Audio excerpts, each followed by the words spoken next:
अब कोकोनट चटनी की ज़रूरत तो हम सबको पड़ती है, तो आज हम बनाएंगे बिल्कुल ऑथेंटिक स्टाइल में रेस्टोरेंट वाली नारियल चटनी, जिसको आप ज़्यादा टाइम तक स्टोर कर सकते हैं। लेकिन हाँ, कभी कभी ऐसा होता है ना कि नारियल चटनी बनाना है लेकिन नारियल ही नहीं है घर में, तो क्या करें। तो उसका भी सल्यूशन मैं लेके आई हूँ और ये वाली चटनी तो और भी ज़्यादा टेस्टी लगती है। आपको पता ही नहीं लगेगा कि आपने इसमें नारियल नहीं डाला है। चलिए शुरू करते हैं। तो इसके लिए यहाँ पे मैंने लिया है ये आधा नारियल। इसको हम छोटे छोटे पीसेस में काट लेंगे इस तरह से। अब पैन में मैं ले रही हूँ 2 टीस्पून भर के तेल। इसमें मैं डाल रही हूँ 1 टीस्पून जीरा, 1/4 टीस्पून हींग, 10 से 12 करी पत्ता जो कि बहुत इंपॉर्टेंट है साउथ इंडियन रेसिपी में, 4 से 5 हरी मिर्चें इस तरह से कटी हुई, 1 से 2 टुकड़े अदरक के और 2 कली लहसुन की। इन सारी चीज़ों को क्या करेंगे ना, हल्का सा पहले टॉस कर लेंगे, भून लेंगे। और फिर मैं इसमें टेस्ट और गाढ़ेपन के लिए डाल रही हूँ 3 टेबलस्पून भर के मूंगफली। अब आप यहाँ पे चाहे तो रोस्टेड वाली ले सकते हैं या फिर कच्ची वाली ले सकते हैं। अगर कच्ची यूज़ कर रहे हैं तो यहाँ पे थोड़ा सा भून लीजिएगा 2 मिनट के लिए। इसको थोड़ा सा पका लिया। फिर मैं डाल रही हूँ 3 टेबलस्पून भर के रोस्टेड चना दाल, ये दलिया जो कि मार्केट में इजीली मिलता है। काफ़ी सारे लोग इसके बारे में पूछते हैं, ये भी मैं डाल रही हूँ। इन दोनों चीज़ों से क्या होगा, बढ़िया सी क्रीमीनेस और गाढ़ापन आएगा चटनी में। तो वो जो रेस्टोरेंट में आप चटनी खाते हैं ना, आपको लगता है एकदम क्रीमी क्रीमी और गाढ़ी लग रही है, तो इसी की वजह से होता है। तो मान लीजिए अगर आपको दोनों चीज़ें नहीं यूज़ करनी ना, तो दोनों में से कोई एक चीज़ भी आप यूज़ कर सकते हैं, करीबन 5 से 6 टेबलस्पून। इसको भी भून लिया 1 मिनट के लिए। फिर मैं यहाँ पे डाल रही हूँ ताज़ा नारियल कटा हुआ और इसको भी टॉस कर लेंगे बस 30 से 40 सेकंड के लिए। बहुत ज़्यादा हमको नारियल को पकाना नहीं है, मतलब उसको भूनना नहीं है। तो इस तरीके से अगर आप भुनी हुई चटनी बनाएंगे ना, तो एकदम अलग ही टेस्ट आता है, बहुत ज़्यादा टेस्टी लगती है और मोस्ट इम्पॉर्टेंटली इसकी जो शेल्फ लाइफ है ना, वो बढ़ जाएगी।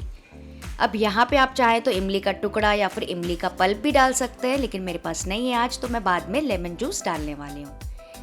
गैस का फ्लेम ऑफ कर देंगे, इसको ठंडा होने देंगे और फिर ट्रांसफर कर लेंगे मिक्सी में।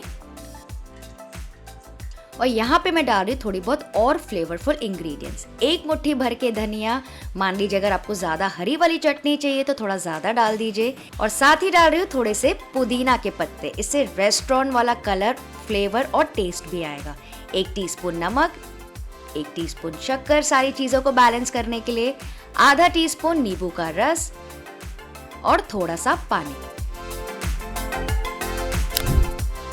तो ये देखिए कितनी बढ़िया एकदम हल्की ग्रीन कलर की गाढ़ी क्रीमी टेक्सचर वाली चटनी रेडी हो गई है। यहाँ पे आप टेस्ट करके एडजस्ट कर सकते हैं नमक और इसकी कंसिस्टेंसी। इसको मैं ट्रांसफर कर रही हूँ बोल में। तो मेरे यहाँ ना यही कंसिस्टेंसी पसंद करते हैं। मान लीजिए अगर आपको ज़्यादा पतली करनी है तो आप बाद में भी कर सकते हैं। तो चलिए इसके लिए बना लेते हैं फटाफट से तड़का, जिसके बिना ये इनकम्प्लीट है। तड़का पैन में मैं डाल रही हूँ 2 टीस्पून तेल। गरम होने के बाद डालेंगे आधा टीस्पून राई, उसको अच्छे से क्रैकल होने देंगे। 1 टीस्पून उड़द दाल, फ्राई कर लेंगे इसको अच्छे से लो मीडियम फ्लेम पे, क्योंकि उड़द दाल अगर कच्ची रह गई ना तो दांतों में लगेगी। तो ये देखिए अच्छे से फ्राई हो गई। तो अब गैस का फ्लेम मैं ऑफ कर दूंगी क्योंकि काफ़ी गर्म है तेल। तो यहीं पे हम डाल देंगे कुछ सूखी लाल मिर्चें, 10 से 12 करी पत्ता, हल्का सा मिला लेंगे और तुरंत से इस तड़के को डाल देंगे चटनी के ऊपर। वाओ क्या टेम्पटिंग लग रही है चटनी, ये देखिए। हल्का सा मिक्स कर लेंगे। एकदम साउथ इंडियन स्टाइल वाली ऑथेंटिक नारियल चटनी रेडी। आप हमेशा सोचते हैं ना कि रेस्टोरेंट में कैसे बनती है, तो बस अब आप भी अपने घर पे आसानी से इस प्रोसीजर से बना सकते हैं। तो बिना नारियल वाली चटनी के लिए पैन में गरम करेंगे 2 टीस्पून तेल, आधा टीस्पून जीरा डाल के फ्राई कर लेंगे और फिर डालेंगे 1 बड़ा प्याज इस तरह से कटा हुआ और इसको भी हल्का सा टॉस कर लेंगे। तो प्याज से क्या होगा ना, आपको नारियल डालने की ज़रूरत बिल्कुल भी नहीं पड़ेगी। चटनी फिर भी गाढ़ी और क्रीमी बनेगी और टेस्ट भी थोड़ा सा ना डिफरेंट आता है, आपको डेफिनेटली पसंद आएगी। और यहीं पे मैं डाल दूंगी 2 कली लहसुन की, 1 से 2 टुकड़े अदरक के, 10 से 12 करी पत्ता। इनको भी थोड़ा सा भून लेंगे। बस ये ध्यान रखिएगा कि प्याज को बहुत ज़्यादा डार्क नहीं करना है, बस हल्का सा सॉफ्ट करना है, ताकि ना वो अच्छे से पिस जाए मिक्सी में और स्मूथ और क्रीमी टेक्स्चर आ जाए। अगर आप डार्क कर देंगे तो चटनी का कलर चेंज हो जाएगा। अब यहीं पे मैं डाल रही हूँ 3 से 4 टेबलस्पून भर के मूंगफली। आप चाहें तो इसके बदले सिर्फ भुना हुआ चना भी यूज़ कर सकते हैं। इसको भी भून लेंगे थोड़ी देर के लिए। अच्छा, जैसे मैंने आपको पहले बताया, आप चाहे तो मूंगफली चना दोनों डाल सकते हैं, टेस्ट और गाढ़ेपन के लिए कोई भी एक भी डाल सकते हैं। और मान लीजिए अगर आपके पास दोनों भी नहीं है ना, तो आप इसमें सिर्फ 5 से 6 काजू भी डाल देंगे ना, तो बढ़िया सा क्रीमी टेक्सचर आ जाएगा। तो बस ये हो गया, गैस का फ्लेम ऑफ कर देंगे, ठंडा होने देंगे और ट्रांसफर कर लेंगे मिक्सी में।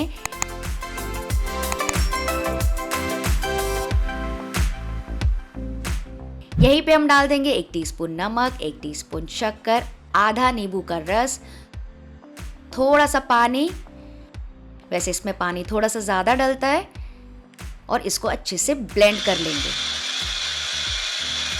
तो ये वाली चटनी भी ना काफ़ी जल्दी बन जाती है। अब नॉर्मल वाली नारियल चटनी तो हम सभी बनाते हैं, जिसमें कि सारी चीज़ें हम मिक्सी ब्लेंडर में डाल देते हैं और उसको पीस लिया, ठीक है, ऊपर से तड़का लगा लिया। लेकिन एक बार ना इस तरीके से चटनी बना के देखिएगा, आपको मज़ा ही आ जाएगा। आप इडली डोसा से ज़्यादा चटनी ही खाते रह जाएंगे, तो ट्राई ज़रूर से कीजिएगा। अच्छा, अब आपको मुझे ये कमेंट करके बताना है कि इस चटनी का ओरिजिन कहाँ पे हुआ था और आप अपने घर में कौन कौन से फ्लेवर की नारियल चटनी बनाते हैं। ये देखिए, इसको मैं ट्रांसफ़र कर रही हूँ बोल में। आप देख सकते हैं कितनी बढ़िया टेक्सचर की चटनी बनी है। और ये वाली चटनी जो है इतनी ज़्यादा टेस्टी बनती है कि आप इसको ऐसे ही खा जाएंगे बिना इडली डोसा के। तो चलिए फटाफट से इसको तड़का लगा देते हैं। पैन में लेंगे 2 टीस्पून तेल, आधा टीस्पून राई, थोड़ी सी हींग, क्योंकि पहले हमने हींग नहीं डाली थी, 1 टीस्पून भर के उड़द दाल, इसको भी पका लेंगे। और फ्लेम को ऑफ करके डालेंगे सूखी लाल मिर्चें और 8 से 10 करी पत्ता, थोड़ा सा चला लेंगे और इसको डाल देंगे चटनी के ऊपर और थोड़ा सा मिक्स कर लेंगे। तो फ्रेंड्स, यहाँ पे आप पानी एडजस्ट कर सकते हैं जैसे आपको पसंद हो, लेकिन नॉर्मली ये वाली जो चटनी है ना थोड़ी सी पतली होती है। तो यहाँ पे पहले से मैंने इडली बना के रखी थी, तो इसके ऊपर डाल देंगे ये वाली चटनी। ये देखिए क्या बढ़िया टेक्सचर आया है। और अगर आपको इडली का बैटर देखना है कैसे उसको स्क्रैच से बनाया जाता है, तो आप मेरा 30 इडली वाला वीडियो देख सकते हैं, जिसका जो लिंक है मैं नीचे डिस्क्रिप्शन बॉक्स में डाल दूंगी। तो ये वाली चटनी भी इतनी ज़्यादा मज़े की बनती है, मैं आपको क्या ही बताऊं। खाने में तो आपको मज़ा ही आ जाएगा। आप 1 डोसा इडली के बदले 4 खा जाएंगे। तो वीडियो अगर थोड़ा भी अच्छा लगा तो लाइक, शेयर, सब्सक्राइब कर देना, बेल आइकन ज़रूर दबा देना।